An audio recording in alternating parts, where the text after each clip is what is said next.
नमस्कार। आज हम बीए फोर्थ ईयर की क्लास का अध्ययन करेंगे।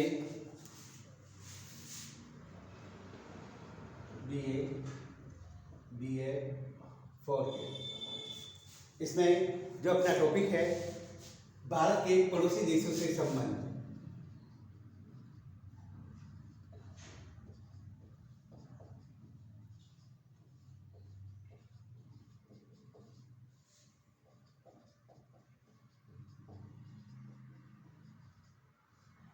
जिनमें हम पाकिस्तान के साथ संबंध पढ़ रहे थे और यह इसका चैप्टर सेकंड है, पार्ट द्वितीय।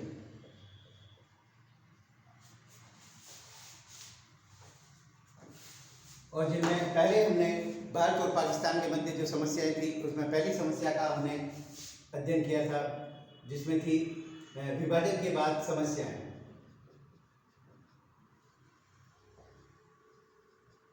बाद की समस्याएं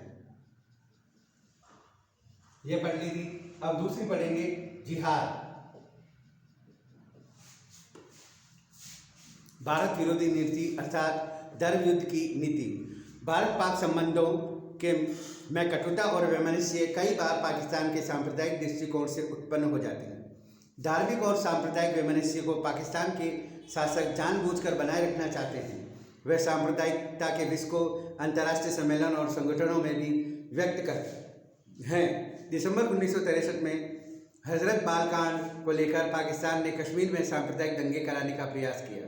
1965 में बड़े पैमाने पर कश्मीर में घुसपैठियां भेजना शुरू कर दिया और विद्रोह भड़काने लगे।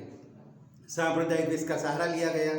1969 में रबात मुस्लिम शिखर सम्मेलन के समय तत्कालीन प्रधानमंत्री याहिया खान ने भारतीय प्रतिनिधिमंडल के साथ बैठक से इनकार कर दिया। यानी यह एक धर्म विरोधी जो बात को लेकर भी भारत और पाकिस्तान में खींचातान चली आ रही है। अगला दूसरा हो गया।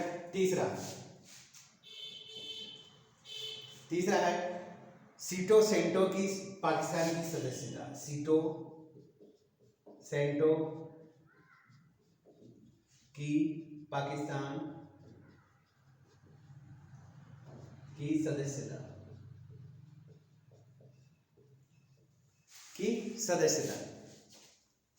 यानी जब द्वितीय विश्व युद्ध के बाद भारत आज़ाद हुआ तो उस समय द्वितीय विश्व युद्ध भी समाप्त हो चुका था और विश्व में दो गुट बन गए थे, एक पूंजीपति समर्थक और दूसरा साम्यवादी समर्थक। पाकिस्तान पूंजीपति समर्थक अमेरिका का सदस्य बन गया और अपने भी अड्डे थे वो पाकिस्तान को दे दिए। इस प्रकार उसने भारत को घेरने की नीति को अपनाया।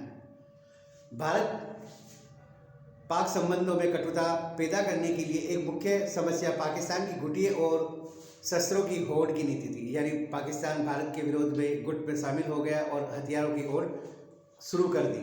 वस्तुतः पाकिस्तान ने सीटो और सेंटो जैसे सैनिक संगठन का सदस्य बनकर शीत युद्ध को भारत के दरवाजे पर लाकर खड़ा कर दिया। दूसरे, पाकिस्तान ने अपनी सैनिक शक्ति बढ़ाने के लिए भारत विरोधी प्रचार का सहारा लेकर अमेरिका ही नहीं बल्कि सेंटो शक्तियों को विशेषकर ईरान से प्रचुर मात्रा में सैनिक सहायता प्राप्त की। भारत पाकिस्तान संबंधों में बिगाड़ आने से पाकिस्तान ने चीन की हमदर्दी प्राप्त करने की भी कोशिश की। उसे अस्त्र शस्त्रों प्राप्त की, यानी चीन से भी उसने हमदर्दी प्राप्त की। पश्चिमी शक्तियां भी इस उपमहाद्वीप में पाकिस्तान को भारत के बराबर बनाए रखना चाहती थी। वे समझती थी कि यदि भारत को शांति का समय मिल गया तो वह महान शक्ति बन जाएगा। यानी ये जो देश थे ये भी इस बात से डरते थे कि अगर भारत को राजनीतिक स्थिरता और शांति मिल गई तो यह भी एक विश्व का महान शक्ति बन जाएगा। अतः अमेरिका ने भारत के विरोध में भी पाकिस्तान को अस्त्र शस्त्र दिए। अगर भारत ने विरोध किया अमेरिका का तो भी उसने ये बात नहीं मानी और पाकिस्तान को निरंतर हथियार देता रहा। पाकिस्तान द्वारा आतंकवाद को प्रोत्साहन। दुर्भाग्यवश पाकिस्तान द्वारा पंजाब और जम्मू कश्मीर में भारत के विरुद्ध आतंकवाद को लगातार सहायता पहुंचाने और उसे बढ़ावा देने के कारण दोनों देशों के मध्य संबंध काफ़ी कठोरता उत्पन्न हुई। भारत के विरुद्ध आतंकवाद को पाकिस्तान ने समर्थन तथा भारत के आंतरिक मामलों में हस्तक्षेप करने की उसकी प्रवृत्ति 1993 मुंबई में हुए बम ब्लास्टों में प्रकट हुई। यानी जो दाऊद इब्राहिम था उसने पाकिस्तान समर्थित होकर मुंबई में बम ब्लास्ट करवा दिए। ये उसके भारत के आंतरिक मामलों में हस्तक्षेप करने की नीति का भी उसने काम किया। बम्बई के हुए बम विस्फोटों की योजना बनाने, उसे कार्य रूप देने में पाकिस्तान पर अब सह अपराधिता से भारतीय जनता को यह मत पक्का हो गया कि पाकिस्तान भारत में आंतरिक मामलों में हस्तक्षेप के मंसूबे बनाता है और भारत में अस्थिरता पैदा करना चाहता है। साथ ही पाकिस्तान के नेताओं ने बड़े बड़े भड़काने वाले वक्तव्य दिए, जिनमें जम्मू कश्मीर की स्थिति जानबूझकर गलत तरीके से पेश करने का प्रयास किया। पाकिस्तान ने हजरत बल की घटना के संबंध में लगातार मिथ्या प्रचार किया, जिसका उद्देश्य सांप्रदायिक भावना को भड़काना, उग्रवादी तत्वों को बढ़ावा देना। भारत ने स्पष्ट शब्दों में पाकिस्तान को बताया कि उसके द्वारा भारत में विरुद्ध आतंकवाद को लगातार बल दिया जा रहा है।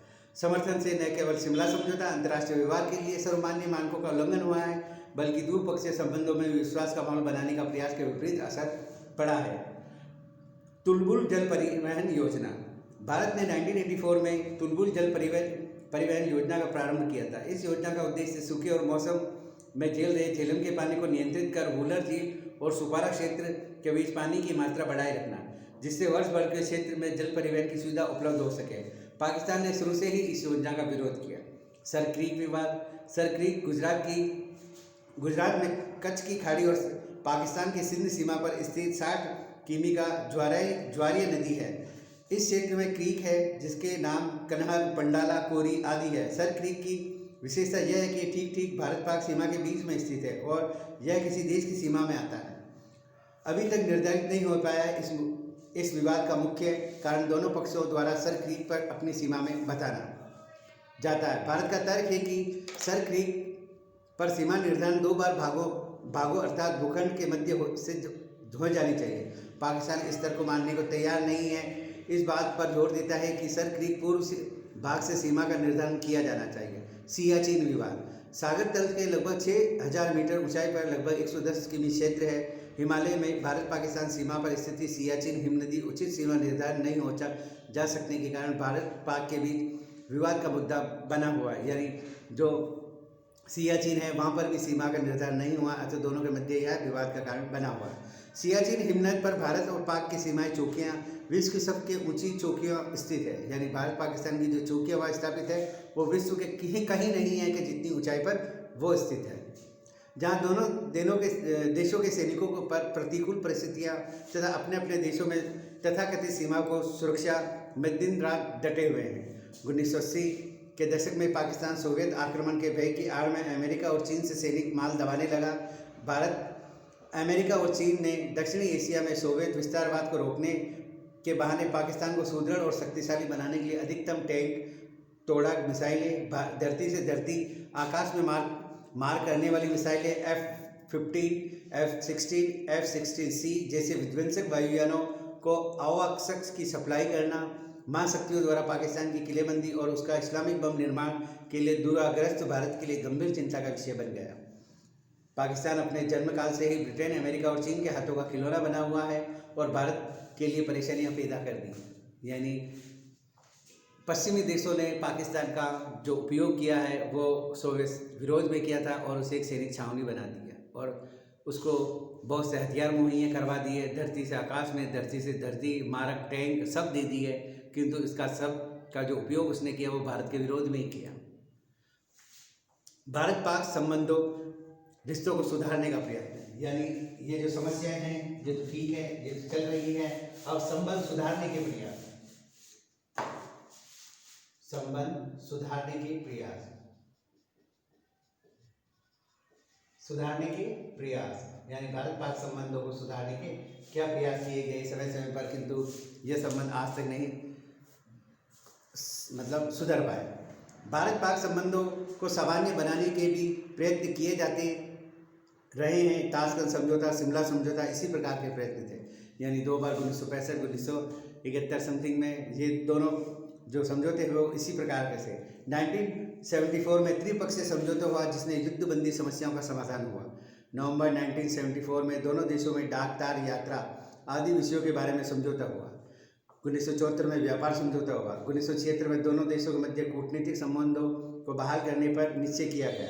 1978 में सलाला जल विद्युत परियोजना के संबंध में भारत और पाकिस्तान में एक संधि हुई जो सलाला जल संधि के नाम से प्रसिद्ध है। जब 1979 में पाकिस्तान ने सेंटो की सदस्यता त्याग दी तो उसे 1979 में हवाना शिखर सम्मेलन में गुट निरपेक्ष आंदोलन का सदस्यता प्रदान की गई, यानी उसे नाम का सदस्य भी बनाया गया और भारत ने उसका विरोध नहीं किया। 17 दिसंबर 1985 को प्रधानमंत्री राजीव गांधी और राष्ट्रपति जियाउल हक के मध्य 6 सूत्रीय समझौता हुआ, जिसमें तय किया गया कि वे एक दूसरे के परमाणु ठिकानों पर हमला नहीं करेंगे। 1986 को भारत और पाकिस्तान के आपसी आर्थिक संबंधों में एक नए युग की शुरुआत हुई। दोनों देशों के बीच मुक्त व्यापार पूरा शुरू हो गया। इसके अतिरिक्त सार्वजनिक क्षेत्र में व्यापार को दुगना करने, दोनों देशों के मध्य डायल सेवा शुरू करने, वायु सुविधा बढ़ाने पर समझौता हुआ।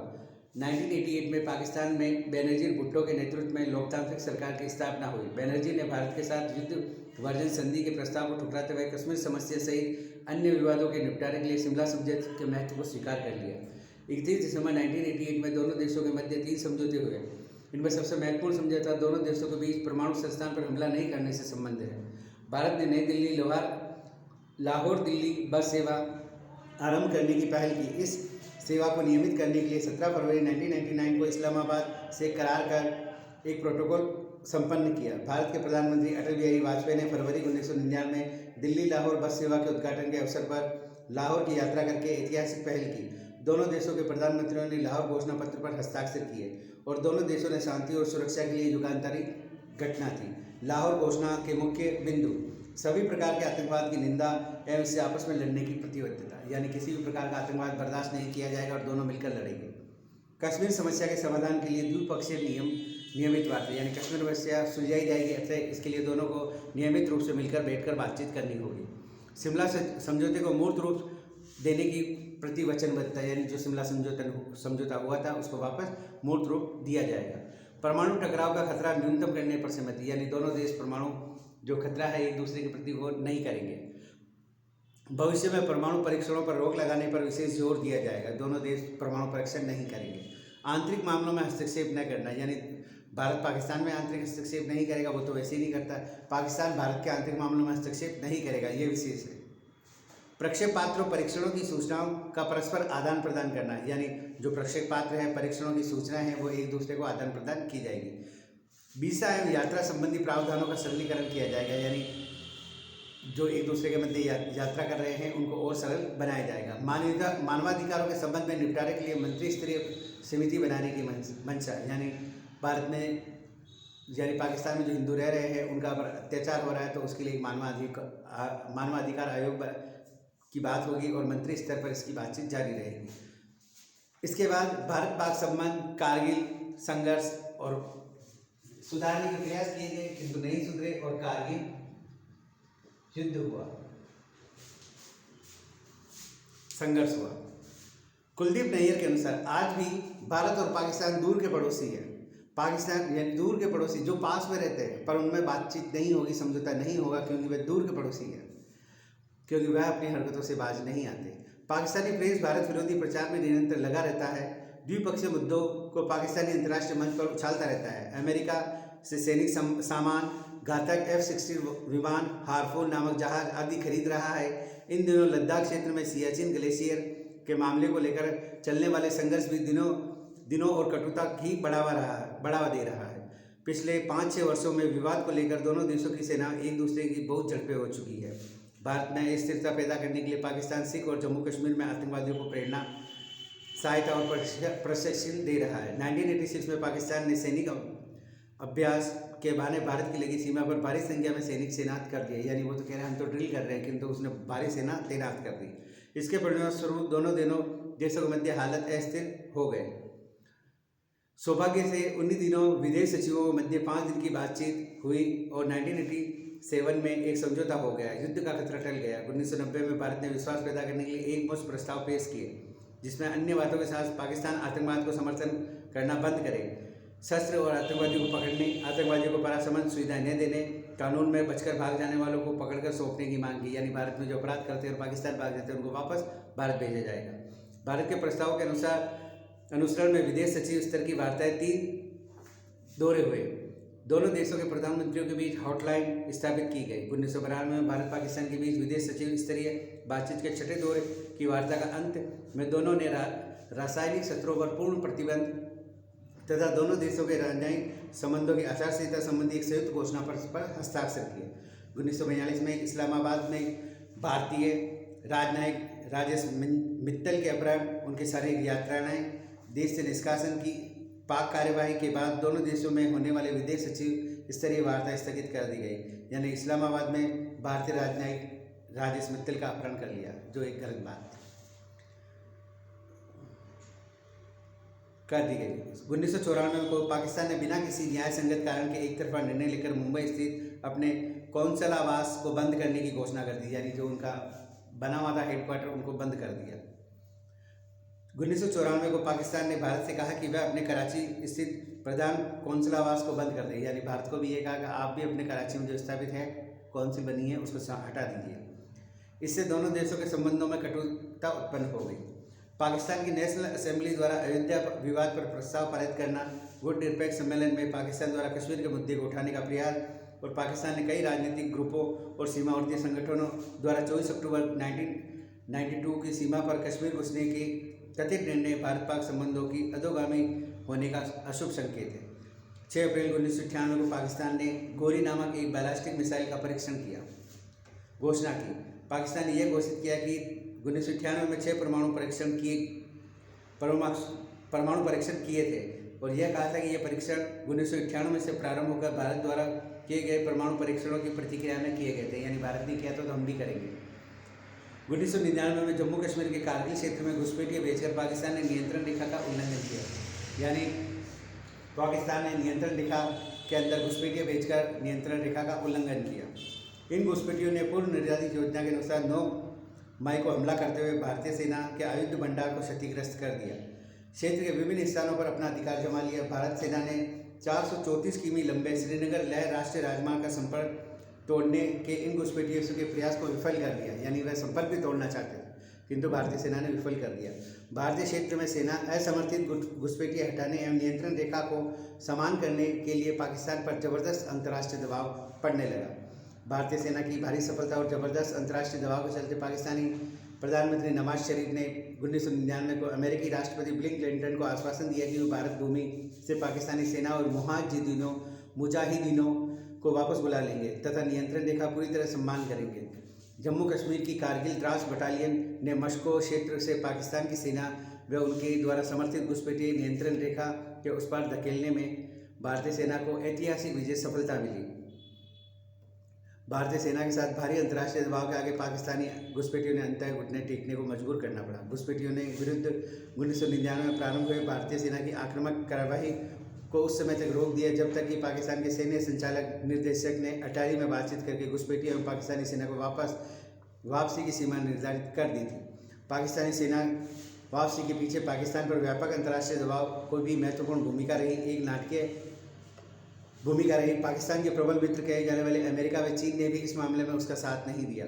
एक नाट्य घटनाक्रम के तहत पाकिस्तान की थल सेना अध्यक्ष जनरल परवेज मुशर्रफ ने नवाज शरीफ की सरकार का तख्ता पलटकर स्वयं देश का मुख्य अधिशासी घोषित कर दिया।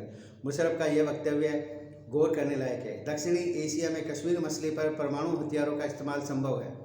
यानी उसने कहा कि अगर जरूरत पड़ी तो हम परमाणु बम का हमला भी कर सकते हैं। IC-814 का अपहरण, यानी भारतीय विमान था, उसका भी पाकिस्तान ने अपहरण कर लिया और दोनों देशों के मध्य फिर बातचीत बहाल नहीं हुई। 1999 को 5 व्यक्ति इंडियन एयरलाइंस के विमान को अपहरण कर कांधा लेकर सरकार 3 आतंकवादी है, जिनमें एक पाकिस्तानी राष्ट्र भी था। वे बदले में विमान यात्रियों को कर्मदिल और विमान की सुरक्षित वापसी में सफल हुए। यह अपहरण अंतर्राष्ट्रीय आतंकवाद का सबसे घिनौना उदाहरण था। इस बात से स्पष्ट साक्ष्य है कि यह योजना पाकिस्तान तथा उनके कट्टरवादी समूहों की है जो पाकिस्तान में रह रहे हैं और उसके कमांडर तथा नियंत्रण से बाहर है। अपहरणकर्ताओं की पहचान करने पर पता लगा कि वे सभी पाकिस्तानी हैं। यानी विमान अपहरण कर लिया अंतर्राष्ट्रीय स्तर पर सबकी नज़रों में। आगरा शिखर वार्ता, प्रधानमंत्री वाजपेयी के नियंत्रण पर भारत पाक शिखर वार्ता के लिए पाकिस्तान के राष्ट्रपति परवेज मुशर्रफ 2001 में 3 दिवसीय यात्रा के लिए नई दिल्ली पहुंचे। आगरा में संपन्न शिखर वार्ता 16 जुलाई की रात 4 बजे दौरे पूरे होने के बाद तब झटका लगा जब घोषणा पत्र पर सहमति के बिना ही राष्ट्रपति मुशर्रफ इस्लामाबाद रवाना हो गए। घोषणा पत्र में कश्मीर के मुख्य मुद्दे के रूप में शामिल करने के सवाल पर दोनों पक्षों में जमकर विरोध हुआ। यानी दोनों का मध्य जो वार्ता होनी थी आगरा वार्ता पर, वह नहीं हो पाई। संसद भवन परिसर में आतंकवादी हमला, यानी पाकिस्तानी आतंकवादियों ने संसद, भारतीय जो संसद है उस पर, उसके अंदर तक आतंकवादी हमला कर दिया। 13 दिसंबर 2001 को संसद भवन परिसर में आतंकवादी हमले से भारत एवं पाकिस्तान के संबंधों में गंभीर तनाव की स्थिति उत्पन्न हो गई। हमले में पाकिस्तान समर्थित लश्कर-ए-तैयबा, जैश-ए-मोहम्मद का हाथ होना प्रमाण मिलने के बाद भारत पाकिस्तान के प्रति कड़ा रुख अपनाया। भारत ने पाकिस्तान के विरुद्ध कड़ा रुख अपनाया। इस संदर्भ में इस्लामाबाद स्थित भारतीय उच्चायुक्त विजया निम्बियार को वापस बुला लिया गया। इसके अतिरिक्त नई दिल्ली व इस्लामाबाद स्थित व्यापारिक उच्चायोग को 50% कटौती कर दी गई। दिल्ली लाहौर सेवा व समझौता एक्सप्रेस रेलगाड़ी बंद कर दी गई। इस प्रकार यानी भारत के संसद परिसर पर हमला कर दिया तो उच्चायुक्त वापस हटा दिए, 50% कर दी व्यापारिक जो बात थी, और रेलगाड़ी और बस सेवा दोनों ही बंद कर दी भारत ने। सीमा पर शांत हुई गोलों की आग और वाजपेयी इस्लामाबाद गए, यानी जैसे जैसे सीमा पर शांति हुई वाजपेयी जी इस्लामाबाद भी गए। पाकिस्तान के संबंध सुधारने की एक बार फिर कोशिश की गई। 22 अक्टूबर 2003 को भारत ने 12 सूत्रीय नए प्रस्तावों की घोषणा की। लोगों में मेलजोल बढ़ाने ही इन प्रस्तावों का सार है। पाकिस्तान के प्रधानमंत्री जमाली ने ईद के दिन से जम्मू कश्मीर से नियंत्रण रेखा पर एक तरफा कार्रवाई विराम की घोषणा कर दी। भारत से सकारात्मक जवाब की मंशा जताई। भारत ने नियंत्रण रेखा पर संघर्ष विराम की पाक की पेशकश स्वीकृति करते हुए सियाचिन क्षेत्र में भी संघर्ष विराम की पेशकश की। 2003 में नई दिल्ली में दोनों देशों के अधिकारियों की नागरिक उड्डयन संबंधी बातचीत होने से पूर्व संध्या पर राष्ट्रपति मुशर्रफ ने भारतीय विमान को पाक वायु सीमा में उड़ने की इजाज़त देने की घोषणा की। दोनों देशों के बीच 2004 में वायु संपर्क खुलने की सहमति बनी। दोनों देशों से बस सेवा बहाल कर दी गई, यानी बस सेवा वापस चालू कर दी। भारत ने उसे बढ़ाने और रेल सेवा बहाल करने के साथ मुंबई और कराची जल सेवा भी शुरू करने की पेशकश की। जम्मू कश्मीर ने नियंत्रण रेखा पर गोलीबारी बंद की। सीमा पर शांति के कई वर्षों बाद बनी है। 2004 में इस्लामाबाद में होने वाले सार्क सम्मेलन में प्रधानमंत्री वाजपेयी ने भाग लिया। 3 दिवसीय सार्क सम्मेलन के समापन पर 6 जनवरी 2000 को वाजपेयी और मुशर्रफ की मुलाकात, विदेशी सचिव स्तर की वार्ता का आयोजन का निर्णय लिया गया। इस सिलसिले में फरवरी 2004 में इस्लामाबाद के 3 दिवसीय विदेश सचिव स्तरीय वार्ता शांति बहाल की गई। बुनियादी रूपरेखा पर सहमति बनी। वार्ता के बाद जारी संयुक्त बयान में समग्र वार्ता प्रक्रिया शुरू करने की घोषणा की गई। जम्मू कश्मीर के सहित 8 महत्वपूर्ण युद्धों के समाधान के लिए रोड मैप तैयार किया गया। एक 5 सूत्री एजेंडे की घोषणा की गई। अंतर्गत सियाचिन, तुलबुल परियोजना, सरक्रीक आतंकवाद और मादक पदार्थों की तस्करी, आर्थिक वाणिज्य सहयोग तथा विभिन्न क्षेत्रों में महत्वपूर्ण संबंध स्थापित करने को प्रोत्साहन की वार्ता होगी। पाकिस्तान रेंजर के महानिदेशक तक सीमा सुरक्षा बल के महानिदेशक के मध्य मार्च अप्रैल में सीमा प्रबंधन एवं घुसपैठ एवं तस्करी रोकने की वार्ता होगी। दोनों देशों के विदेश मंत्रियों द्वारा अगस्त 2004 में मुलाकात करके इस दिशा में समग्र प्रगति की समीक्षा कराई जाएगी। क्रिकेट कूटनीति और राष्ट्रपति मुशर्रफ दिल्ली में, यानी ये तो हुआ। इसके बाद में क्रिकेट की कूटनीति की बात की गई और राष्ट्रपति मुशर्रफ दिल्ली में आए। क्रिकेट के बहाने भारत और पाकिस्तान के राष्ट्रपति परवेज मुशर्रफ के तेवर इस बार बदले हुए लग रहे थे। मुशर्रफ ने 3 दिन के तूफानी दौरे पर भारत के साथ कश्मीर मसले पर असहमति के बावजूद दोनों देशों के मध्य संबंध सुधारने और विश्वास बहाल करने के उपायों को लागू करने की मंशा जताई। 2005 में दिल्ली के हैदराबाद हाउस में प्रधानमंत्री मनमोहन सिंह, राष्ट्रपति परवेज मुशर्रफ ने साझा बयान की घोषणा की। शांतिप्रिय प्रक्रिया को वापस नहीं मोड़ा जा सकता और आतंकवाद को शांति प्रक्रिया की राह में आड़े नहीं आने दिया जाएगा, ये बात उन्होंने कही। मनमोहन सिंह और परवेज मुशर्रफ की बातचीत के कुछ ठोस मुद्दों पर प्रगति हुई, जिन पर पहले दोनों देशों में अड़ियल रुख अपना रखा था, यानी दोनों देशों के मध्य वार्ता हुई जिन पर पहले अड़ियल रुख अपना रखा था, वो उनको अब थोड़ा सा रिलायबल किया गया। पाकिस्तानी सीमा पर बंदिशों में ढील देने, सॉफ्ट बॉर्डर, श्रीनगर मुजफ्फराबाद बस सेवा शुरू करने, फेरे बढ़ाने पर सहमत हुए। आतंकवाद, पाकिस्तान ने कहा कि आतंकवाद को शांति प्रक्रिया में बाधा नहीं पहुंचाने देगा। व्यापार आर्थिक आयोग संगठित करने सहमति। संयुक्त व्यापार परिषद जल्द बैठक करेगी। मुंबई और कराची के साल के अंत तक वाणिज्यिक दूतावास खोले जाएंगे। 740 किमी लंबी विभाजन रेखा को लचीला बनाने, बस सेवा बढ़ाने, कश्मीर में दोनों भागों के बीच व्यापार समझौता ट्रक को आने जाने की सहमति दी जाएगी। खोखरा पार मुनाबाव रेल संपर्क इससे राजस्थान और सिंध एक दूसरे से जुड़ गए। ये पहला मौका ठंडे बस्ते में पड़ा हुआ था। मुशर्रफ के वादे के अनुसार 2005 में इस योजना को पूरी की गई। सियाचिन, दोनों नेता विश्व की सबसे ऊंची समर क्षेत्र में मुद्दों को जल्दी सुलझाने पर सहमत। पाक चाहता है कि भारत यहाँ से हट जाए, पर भारत ग्लेशियर पर अपना कब्जे वाले क्षेत्र से नहीं हटना चाहता। बगलीहार, पाकिस्तान चाहता है कि जम्मू कश्मीर में चिनाब नदी पर 450 मेगावाट की बिजली परियोजना को निर्माण रोक दे। दोनों आपसी बातचीत पर इस मुद्दे को सुलझाने पर सहमत हुए। भारत पाक बढ़ता संपर्क। भारत की सीमा भारत का पाकिस्तान के बीच तीसरा सड़क मार्ग 2006 में खुला। अमृतसर से लाहौर के बीच बहुप्रशिक्षित बस सेवा प्रारंभ की गई। अमृतसर व ननकाना साहिब के बीच बस सेवा 2006 में प्रारंभ की गई। अमृतसर ननकाना साहिब बस सेवा को प्रारंभ करके भारत व पाकिस्तान ने सीमा पर आने जाने का यह छठा मार्ग खोला। इसमें 4 सड़क और 2 रेल मार्ग हैं। इससे पूर्व दिल्ली लाहौर मध्य सदा सरहद, श्रीनगर मुजफ्फराबाद के मध्य कारवाई अमल की बस सेवाएं, लाहौर अटारी के बीच समझौता एक्सप्रेस रेलगाड़ी, अटारी लाहौर समझौता के बाद दूसरी रेलगाड़ी थार एक्सप्रेस का परिचालन 2006 में हुआ। 2006 के मुंबई ट्रेन विस्फोट, जिसमें 200 से ज़्यादा लोग मारे गए। पहली बार भारत ने शांति वार्ता शुरू करने के बाद स्पष्ट संकेत दिया कि वार्ता खतरे में पड़ गई है। हमें वार्ता शुरू करने की जल्दबाजी नहीं करनी चाहिए। आतंकवाद के पर सख्त रवैये और पाकिस्तान की कूटनीतिक दबाव बढ़ाकर ऐसा किया जाना चाहिए। मुशर्रफ ने 2004 में उसने अपने वादे को भी पूरा नहीं किया, जिसमें उसने कहा था कि पाकिस्तान उसकी सरजमी से आतंकवाद के लिए इस्तेमाल के लिए नहीं देगा। हवाना गुट निरपेक्ष सम्मेलन में मनमोहन मुशर्रफ मुलाकात के बाद यह तय किया गया कि दोनों देश संयुक्त रूप से आतंक निरोधी तंत्र विकसित करेंगे।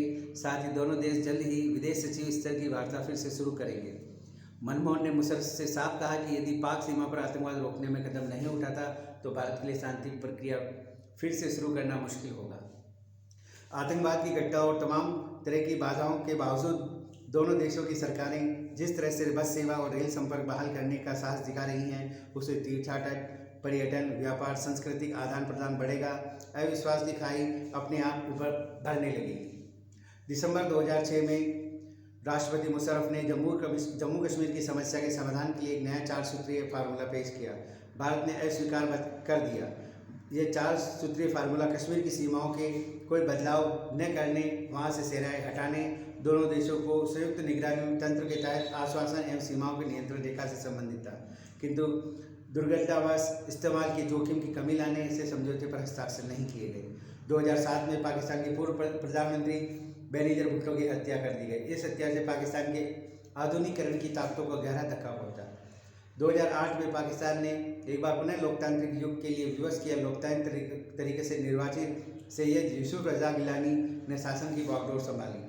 आम चुनाव के बाद आसिफ अली जरदारी और नवाज शरीफ किंग मेकर के रूप में उभरे, जबकि राष्ट्रपति के रूप में मुशर्रफ की हैसियत कम हुई, यानी सत्ता सीमाकरण पर भारी बदलाव आ गया। 2008 में जनरल परवेज मुशर्रफ ने भारी विरोध और दबाव में संसद से महाभियोग का सामना करने से पहले ही त्यागपत्र दे दिया।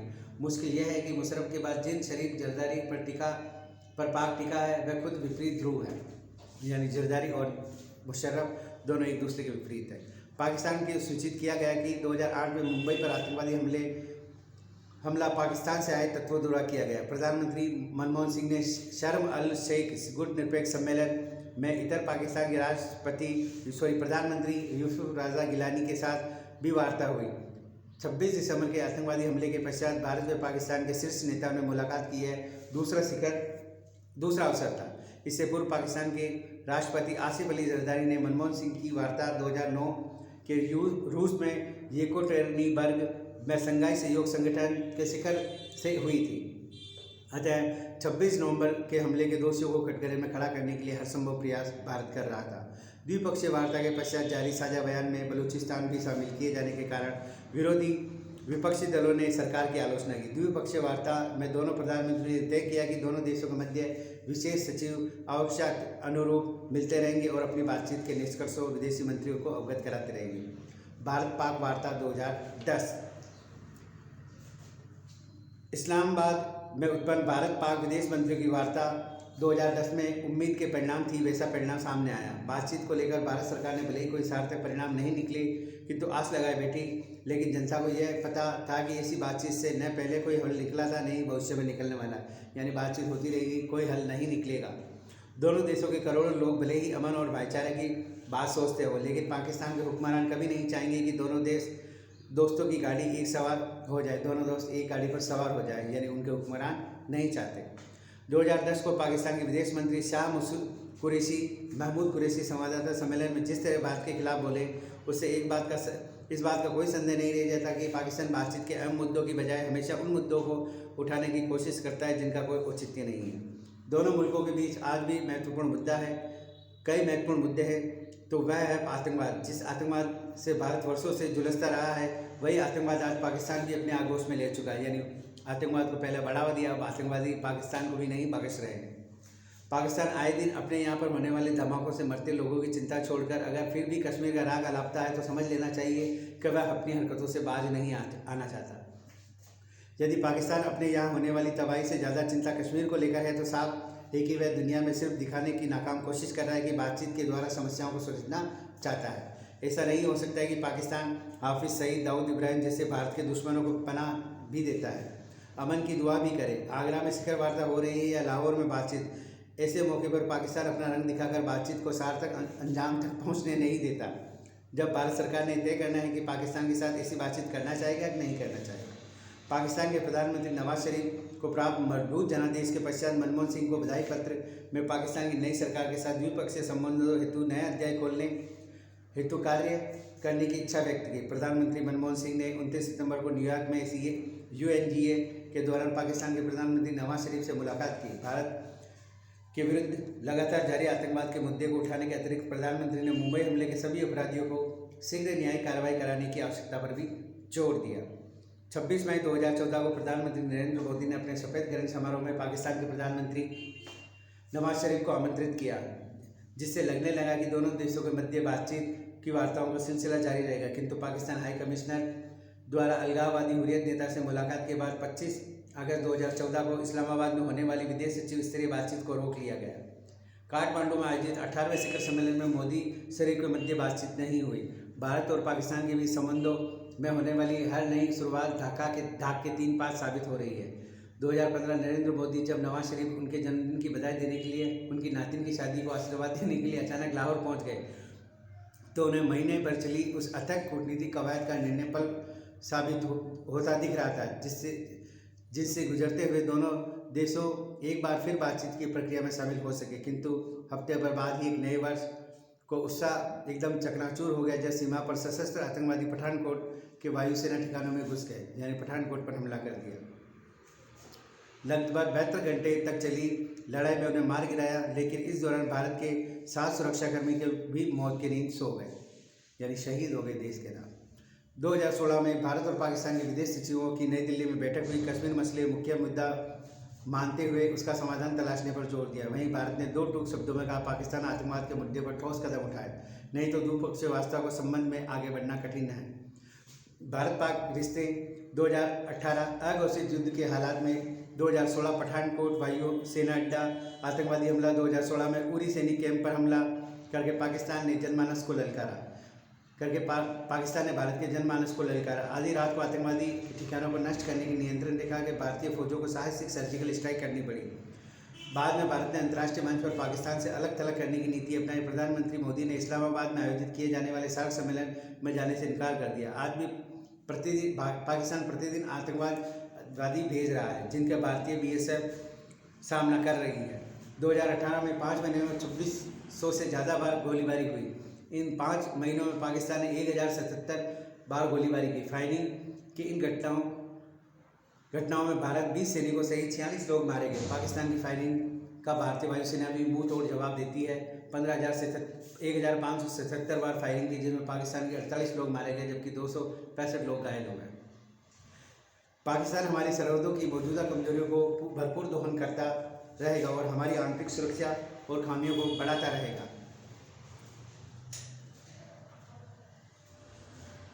पाकिस्तान की भारत संबंधी नीति पूरी तरह से फौज फौज नियंत्रित है, इसलिए पाकिस्तानी फौजों को सक्रिय रूप से शामिल किए बगैर शांति की कोई कोशिश कामयाब नहीं होने वाली। पाकिस्तान इस अत्यंत विकट परिस्थिति से गुजरा है। आतंकवाद, ISIS और अपराध जगत के अन्य डर माफियाओं से देश में फैले हैं। आम आदमी की स्थिति वह अत्यंत भयावह है। इस दौर से सुरक्षित बाहर निकलना पाकिस्तान के लिए तभी नामुमकिन होगा जब वह राजनीतिक नेतृत्व समय की नज़ाकत समझते हुए उचित कदम उठाए। ऐसे कदम भारत की लोकतांत्रिक सरकार की जैसे अब समय आ गया है कि भारत और पाकिस्तान अपने द्विपक्षीय तनावपूर्ण संबंधों को तोड़ते हुए विकास पर ध्यान केंद्रित करें। दोनों देशों को अपने शत्रुतापूर्ण संबंधों को कीमत आसियान राष्ट्रमंडल, संयुक्त राष्ट्र सुरक्षा परिषद जैसे महत्वपूर्ण अंतर्राष्ट्रीय मंचों पर चुकानी पड़ रही है। दोनों देशों के मंच एक दूसरे की टांग खिंचाई की रणनीति बनाते हैं। आशा है कि शिखर सम्मेलन इस्लामाबाद के दोनों देशों के मध्य आई निकटता जिहादी मानसिकता पर आधारित आतंकवादी गतिविधियों एवं युद्ध की तैयारियों के होने वाले अतः धन का दुरुपयोग को रोके, लोगों को विकास के उन्मुख का मार्ग प्रेषित करें। इस प्रकार हमने देखा भारत और पाकिस्तान के मध्य जो स्टार्टिंग से देश आज़ाद होने के बाद से जो संबंध चल रहे हैं, उनमें हमेशा पाकिस्तान ने आतंकवादी पनाह और जगह जगह पर हथियारों और मादक पदार्थों आंतरिक हस्तक्षेप भारत के विरुद्ध किए हैं और भारत ने भी समय समय पर इनका मुंह तोड़कर जवाब दिया है। इस प्रकार हम भारत और पाक के संबंधों की जो बात है वो पूरी तरह से कर दी है और भारत के पड़ोसी देशों के साथ संबंध में पाकिस्तान से संबंध बहाल नहीं होंगे, क्योंकि वह आतंकवादियों को पनाह देता है और भारत विरोधी प्रचार करता है। इस क्लास में इतना ही और भारत पाकिस्तान जो संबंध है यह यहाँ पर क्लियर होता है। Thank you. जय भारत।